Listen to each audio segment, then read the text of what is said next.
안녕하십니까. 저는 성북 메가스터디에서 수학을 가르치는 김다희 강사예요. 중앙고등학교 2023학년도 고1 1학기 중간고사 분석 설명회 시작해 보도록 하겠습니다. 먼저 목차인데요. 중학교 수학 내신의 전체적 특징에 대해서 먼저 설명드리고, 그 다음 이번에 중간고사가 어떻게 출제가 됐는지 주요 문항 분석과 함께, 그 다음 기말고사 대비를 어떻게 해야 우리 학생들이 1등급을 맞을 수 있는지 신층 학습 전략과 함께 마지막으로 이제 제 강좌 소개, 이 순서대로 진행을 해보도록 하겠습니다. 중앙고등학교 이제 수학 내신의 전체적 특징은 이제 교과서 수준의 문항이 대다수 출제가 되고 있어요. 그래서 내신 난이도를 보시면 전반적으로 중 정도에 해당한다라고 보시면 되는데, 중상위권 학생들의 이제 밀집이 굉장히 높기 때문에요. 두세 문항으로 이제 상위권 경쟁이 굉장히 치열한 편이에요. 그래서 이번에도 사실은 좀 내신이 그렇게 무난하게 나오기는 했는데, 서술형 배점 자체가 굉장히 좀 커서 두 문항이 출제가 됐는데 20점 만점으로 출제가 됐어요. 그래서 아마 이제 어머님들께서도 아시다시피 우리 학생들이 시험 보고 와서 어떻게 봤는지 이렇게 얘기를 했을 텐데, 아마 서술형에서 좀 점수가 좀 많이 깎였을 거예요. 그래서 저랑 지금 공부하고 있는 친구는 이번에 객관식은 다 맞고 주관식에서 이제 한 개 정도 약간 조금 부분 점수가 좀 깎였다고 해서 1등급이 나올 것 같거든요. 네. 그래서 그 부분은 좀 참고하시면 좋을 것 같고, 그래서 다시 한번 말씀드리면 주관식 문항에서 이제 심화 문항이 출제가 되는 경향을 보이는데, 최상위권을 위해서는 당연히 모의고사 사전 킬러 문항에 대해서 수능 문항에 대한 연습이 반드시 필요한 학교다라고 말씀드리고 싶어요. 그리고 서술형 문항에 대한 배점이 높다고 말씀드렸는데 60점 중에 이제 20점 만점, 즉 3분의 1을 서술형이 차지하고 있어요. 그래서 풀이 과정 없이 또 정답만 있는 경우는 부분 점수가 부여가 되지 않기 때문에 빠른 시간 내에 객관식을 좀 완벽하게 풀고 서술형에 좀 집중을 해서 공부를 좀 해나가야 되는 그런 연습이 평상시 필요한 학교다라고 볼 수 있습니다. 그리고 이번에 실시된 중간고사에 대해서 전체적인 출제 경향에 대해 말씀드리면, 시험 범위는 다항식 연산부터 2차 함수까지였어요. 그래서 객관식 16문항에 40점, 주관식 서술형 2문항에 20점 만점으로 60점 만점의 시험 점수가 부여된 학교라고 볼 수 있고, 난이도별로 좀 분류를 해서 다시 좀 말씀을 드리면, 기본 문항과 이제 시중 그 교재에서 찾아볼 수 있는 문항이 16문항, 그 다음 심화 문항 자체가 사전 모의고사 변형 문항인데 이게 2문항 정도 출제됐다. 그래서 한두 문항 정도로 등급이 갈리는 상위권 경쟁이 굉장히 치열한 이번 시험이었다라고 알고 계시면 좋을 것 같습니다. 그래서 1등급 컷은 80점 후반에서 90점대 초반이 되지 않을까. 아직 정확히 나오진 않았기 때문에 이거는 한 번 더 말씀드리도록 할게요. 그 다음에 시험은 이제 4월 26일 다른 학교보다 조금 일찍 시험을 봤기 때문에 이번에 좀 기말고사도 조금 일찍 보는 걸로 알고 있거든요. 네, 그래서 좀 꼼꼼한 대비가 필요한 학교다라고 볼 수 있습니다. 그래서 단원별로 중단원이 이제 우리 학생들이 6개 단원의 시험을 봤는데, 보시면 골고루 출제가 됐긴 했지만 나머지 정리랑 복소수 2차 방정식 단원에서 굉장히 좀 많은 문제에 배점이 높은 문제들이 출제가 됐다라고 알고 계시면 좋을 것 같습니다. 그 다음에 이제 전체적인 난이도, 출제 경향에 대해 말씀드리면 작년과 비슷한 난이도로 출제가 되기는 했어요. 그리고 대부분의 문항들이 시중 유형서 이제 B단계 정도의 수준들로 평이하게 출제가 됐다. 그럼 이 말 뜻은 물론 중위권 학생들은 무난하게 시험을 보기는 했겠지만 1등급, 2등급, 3등급 그 안에 이제 학생들이 굉장히 많았기 때문에 한두 문제로 이제 등급이 갈렸다라고 하는 그런 시험이 될 수 있다라고 보시면 되겠습니다. 그래서 나머지 정리랑 2차 방정식 단원에서 굉장히 출제율이 높았는데요.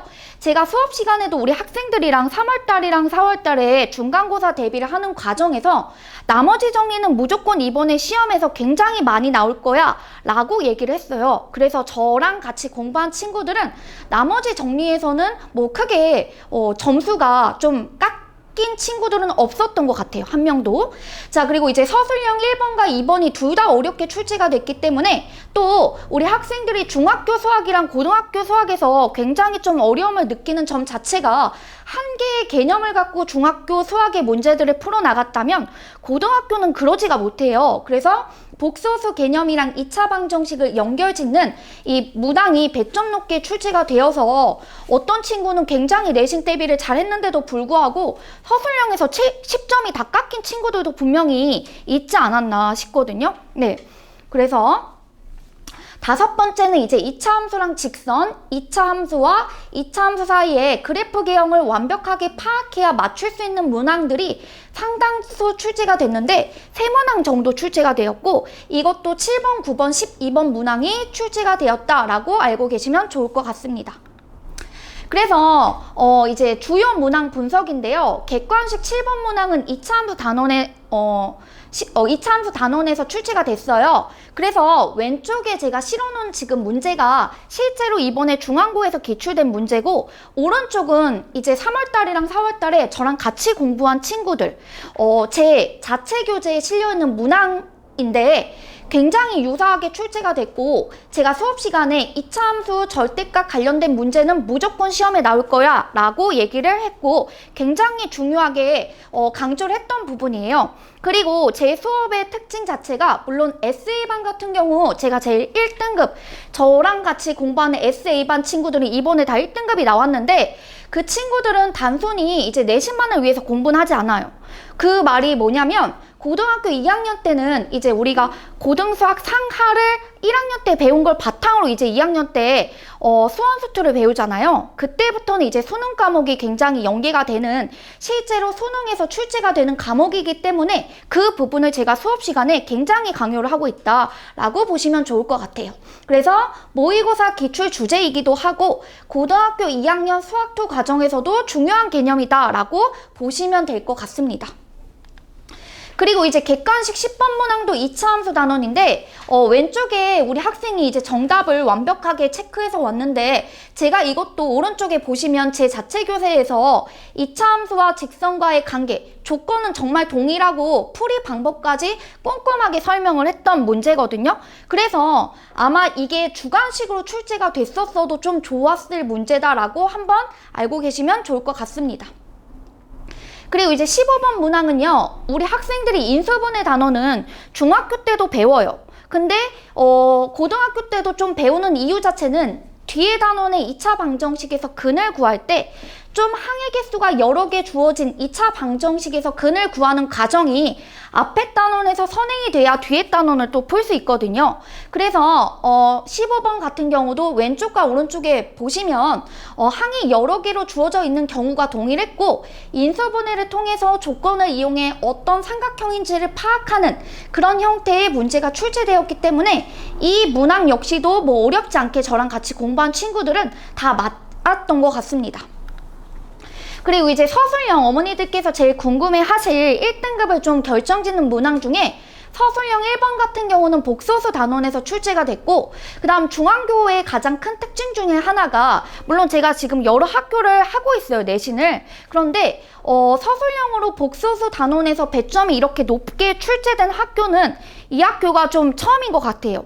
그래서 아마 복소수 단원을 꼼꼼하게 공부를 못한 친구들은 여기서 좀 배점이 아무래도 10점이다 보니까 여기서 좀 많이 좀 점수가 날아가지 않았을까 싶거든요. 그래서 이번에 기말고사 대비를 할 때도 모든 단원을 정말 꼼꼼하게 공부를 해야 되지 않을까. 그래서 그거를 말씀드리고 싶고 그래서 서술형 문항으로 배점이 굉장히 높은 킬러 문항이었는데 1등급을 결정짓는 문항이 제 자체 교재에 유사 문항으로 적중률 100% 찍혔던 문항이다라고 보시면 되겠습니다. 그래서 이제 기말고사를 그러면 어떻게 좀 공부를 해야 어떤 식으로 공부를 해야 우리 학생들이 정말 본인이 만족하는 등급을 맞을 수 있을지에 대해 말씀을 드리면 시중문제집에 물론 B단계 정도의 난이도에 해당하는 문제들이 대다수 출제가 될 거예요. 이번에도. 근데 유형별로 좀 정리를 하는 게 반드시 필요해요. 즉 이게 무슨 말이냐면 분명히 객관식에서는 한두 문항 빼고는 무난하게 시험이 출제가 될 거예요, 이번에도. 그래서 그런 것들을 조금 빨리 풀고 서술형에 바로 넘어가서 조금 그 문제들을 좀 꼼꼼히 푸는 그런 시간들을 좀 획득해야 되지 않을까. 그리고 기말고사 시험 범위의 가장 큰 핵심 단어는, 이거는 오늘 어머니들께서 돌아가셔서 학생들한테 좀 말씀을 해주시면 좋을 것 같아요. 원해방 정식에서 개념뿐만 아니라 정말 어려운 심화 킬러 문항들이 출제가 될 거다. 그래서 이 부분을 정말 꼼꼼히 공부해야 되고, 적어도 이제 그 학교 교과서뿐만 아니라 B단계에 해당하는 것들은 반드시 다 모든 유형을 완벽하게 정리를 하고 시험을 봐야 된다라고 말씀드리고 싶고요. 그 다음에 이제 두 개의 문항에 대한 서술형 대비. 아마 이번에도 한 20점 정도의 비중을 차지할 것 같은데, 풀이 과정에 대한 그 작성하는 연습이 평상시 공부가 안 돼 있으면 이거는 무조건 점수가 깎일 수 있어요. 그래서 핵심적으로 서술형 답안에 들어가야 되는 내용에 대한 공부법이 반드시 선행돼야 된다라고 말씀드리고 싶습니다. 그리고 이제 당연한 얘기지만 시험을 위한 연습이 필요해요. 그래서 빠른 풀이를 실전에 적용하는 시간 배분 연습이 필요하다. 그리고 꼼꼼한 오답 정리를 통해 실수를 방지할 수 있도록 대비를 해야 된다라는 걸 말씀드리고 싶습니다. 자, 그 다음에 이제 출제 포인트입니다. 그 평면차표에서 분명히 도형과 관련된 기하학적 문항이 반드시 출제가 될 거고요. 실제로 제가 지금 실어놓은 문항들은 중앙고에서 출제가 됐던 문제들이에요. 그래서 그 내분이랑 외분점을 이용한 그 도형이 주어져 있을 수도 있지만, 저기 주어진 삼각형이 문제에 그냥 문장으로만 주어져 있고 안 주어질 수도 있기 때문에 그 도형들을 좀 그려내는 연습이 좀 반드시 필요하다. 그래서 말씀드리고 싶고요. 그 다음에 원해방 정식에서 그 킬러 문항 자체가 출제가 될 가능성이 높기 때문에 이거는 이제 중앙고에서 출제가 되기도 했고, 그 다음에 제 자체 교재에도 제가 이번에 실어놨어요. 그래서 이 문제에 대해서도 좀 꼼꼼하게 연결을 지어서 원해방 정식에서 심화 문제가 출제될 수 있으니 이거랑 관련해서 대비가 좀 필요하다라고 말씀드리고 싶습니다. 그리고 이제 꼼꼼한 서술형 대비가 필요한데요. 왼쪽에 있는 문제는 기본 문제긴 하지만 제가 수업 시간에 아이들한테 항상 강조하는 게 있어요. 그게 뭐냐면 항상 서술형 대비는 평상시 해야 그거를 맞출 수 있다라고 생각이 들거든요. 그래서 중요 개념에 대한 손글씨를 제공을 하고 있습니다. 그래서 우리 학생들이 개념도 꼼꼼하게 잘 다질 수 있도록 수업을 운영하고 있습니다. 그래서 왼쪽에 이제 보시면 자체 교재를 쓰고 있어요. 그래서 아까 앞에서 기출됐던 그 문제들 자체가 제가 그 수업을 그 교재를 구성을 할 때 반드시 출제가 될 수 있는 것들을 완벽하게 좀 실어놓고 있고요. 그래서 3월 달에는 이제 물론 지금 중간고사는 끝났지만 5월 한 달에 대해서는 말씀을 드리면 개념을 나가고요. 그 다음에 6월 달에는 기출문제를 20개 정도 대비해서 진행을 하고 있고, 그 다음에 이제 최종 직특할 때는 최종 파이널 모의고사를 3회 정도 제공을 해서 아이들한테 이제 정말 시험에 맞게 나올 수 있는 문항들을 선별을 해서 주어진 시간을 재고, 그래서 풀고 연습하는 훈련을 하고 있습니다. 그래서 이제 어머니들께서 또 궁금해 하실 것 같은데, 제가 숙제 검사는 굉장히 꼼꼼히 하고 있어요. 그래서 왼쪽에 보시면 실제로 우리 학생이 숙제를 해온 문제인데요. 여기서 틀린 문항에 대해서도 정확히 서술형 쓰는 것까지 연습을 하고 있다라고 말씀을 드리고 싶고, 그 다음에 매 수업 시간마다 수업이 끝나기 전에 일일 테스트를 실시를 해요. 그래서 20문항 자체를 20분 동안 6문항 정도를 시험을 보고, 그 다음 틀린 문제에 대해서 피드백을 꼼꼼히 진행을 하고 있다라고 알고 계시면 좋을 것 같습니다. 그래서 아이들이 실수가 굉장히 이 문항들을 풀 때 많이 있기는 있어요. 왜냐하면 개념을 좀 공부하는 과정에 있다 보니까. 그래서 이번에 시험 본 친구들도 선생님 일일 테스트가 굉장히 시험 볼 때 많이 도움이 됐다. 틀린 것들을 다시 한번 점검을 하니까 실수가 줄었다라고 얘기를 했던 적이 있습니다. 그리고 이제 질의응답은 매주 토, 일 클리닉을 진행을 하고 있고요. 물론 수업 시간, 쉬는 시간에 종종 아이들의 질문을 받지만 그걸로 좀 부족한 친구들이 있어서 제가 매주 토요일, 일요일 학생과 스케줄을 의논해서 클리닉을 진행해서 모르는 문제를 반드시 해결하고 갈 수 있도록 지도를 하고 있고, 그 다음에 이제 실제로 카카오톡을 통해서 우리 학생들이 질문을 하면 질문에 대해서 모르는 것들을 제가 이렇게 손글씨로 알려주고 있습니다. 그래서 참고하시면 좋을 것 같고요. 그 다음에 이제 제 강좌 소개인데요. SA반은 이제 실전 심화 개념을 정착한 고난도 문항 대비를 통해 내신을 1등급을 목표로 하는 친구들을 대상으로 수업을 진행하고 있고, 이번에 이 반에서 거의 다 1등급이 나왔어요. 그래서 이 반에서 수업을 듣는 친구들은 수업 태도도 굉장히 좋고, 물론 제가 그거는 관리를 꼼꼼하게 하고 있지만 중앙고 이제 내신 심화 기출과 함께 더불어 이제 강남 서초 기출 문제까지 완벽하게 다루는 반이에요. 그래서 참고하시면 좋을 것 같고, 그 다음에 개개인의 약점 체크를 통해 제가 보강도 진행을 하고 있고, 그 다음 매시간 일일 테스트도 실시해서 피드백을 좀 제공하고 있다라고 알고 계시면 좋을 것 같고, 그 다음에 가장 큰 특징은 제가 이제 개발율 첨삭이랑 개인별 오답까지 관리를 다 하고 있기 때문에 어머니들께서는 이 부분은 걱정하지 않으셔도 될 것 같습니다. 그리고 이제 그 에세이반보다 한 반 낮은 반인데요. 이 반 친구들도 굉장히 성실해요. 그래서 숙제를 한 번도 뭐 3월달이랑 4월달에 내신 대비를 하는 과정에서 숙제를 한 번도 안 해온 학생은 저희 반에 없는 것 같아요. 진짜로 한 번도 없어요. 왜냐면 제가 숙제를 안 하면 남기거든요. 남겨서 이제 그 숙제를 완벽하게 해결하고 확인하고 집에 갈 수 있도록 지도를 하다 보니까 숙제를 안 해온 친구들은 한 번도 없는 것 같고, 두 반 다 굉장히 성실한 친구들 로 구성이 돼 있고, 제가 그렇게 좀 분위기를 좀 만들고 있는 것 같습니다, 어머니.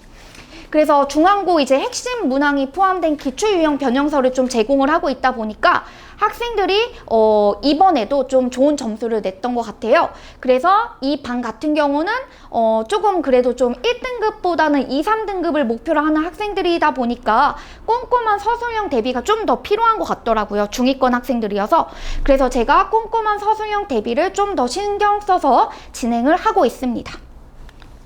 그래서 여기까지 이제 고등학교 1학년 중앙고 1학기 중간고사 분석 설명회를 마치도록 하겠습니다. 감사합니다. 네.